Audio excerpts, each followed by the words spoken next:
Gulshan has given up hope of ever seeing her father again. She's convinced he was killed in the riot which rocked Delhi. Such was the carnage. Identifying his body has been difficult. For a week, she's been coming to the morgue looking for closure. My father's whole body was burnt and only one leg was recovered. So right now the doctors are saying, how do we believe that it was your father? You can't recognise anything through just one leg. The family must now wait for a DNA test to confirm their fears. Last week's mob violence left many Indians confused and afraid. Large parts of the capital were turned into battlefields, homes and houses of worship torched, in the worst religious riots in decades.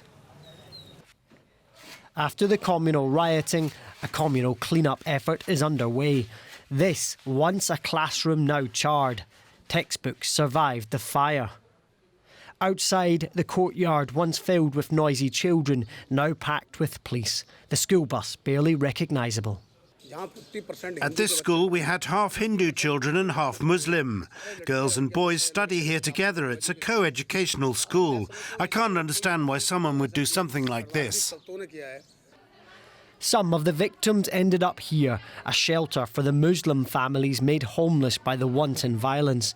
Traumatised by mobs, their faith keeps them going, but their future is uncertain. When the attackers ran after us, we somehow managed to run away. We didn't take anything with us, only the clothes we were wearing. We have borrowed clothes from people here. We didn't bring anything with us. Now when I call the landlord, he doesn't answer our phones. He says he has broken our lock and asked us to never come back again. There are voices of reason. Muslim and Hindu business owners from the riot areas marched together for peace. There's so much love between us. We cannot live without each other. To live with love and dignity and affection with each other. In fraught times, it is a powerful reminder that for all those who sow division, many here remain united. DW correspondent Nimisha Jaiswal has reported on the riots in Delhi and joins me now from the Indian capital. Nimisha, now you've been speaking to a number of people in these affected areas. What have they been telling you?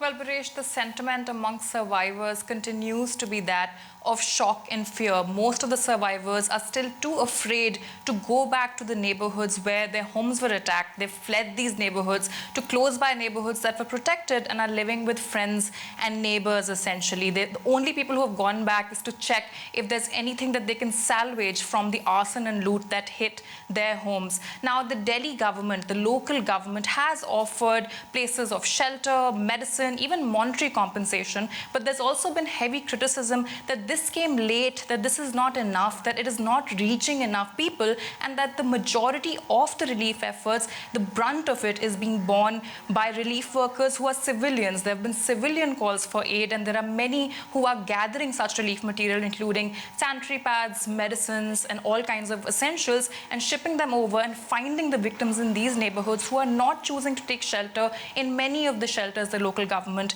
has provided. In addition, the national government has been relatively mute when it comes to relief work, and this is also something which is inviting heavy criticism, given that leaders of the BJP have been criticized and accused of actually inciting these riots. It is also the police that has come in for a fair bit of criticism, has it not, Nimisha? Because people have been saying that lots of policemen were just standing by as mute spectators as the rioting continued. Is this being investigated?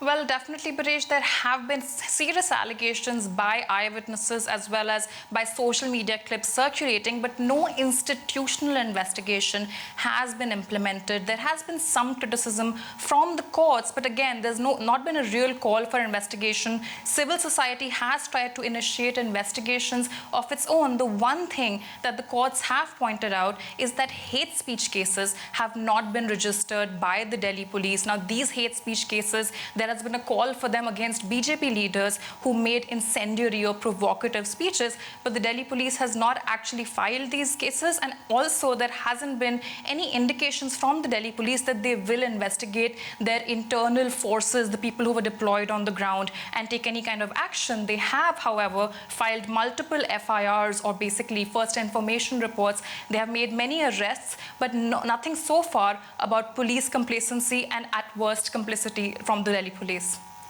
Nimisha Jaiswal in Delhi, thank you very much for that.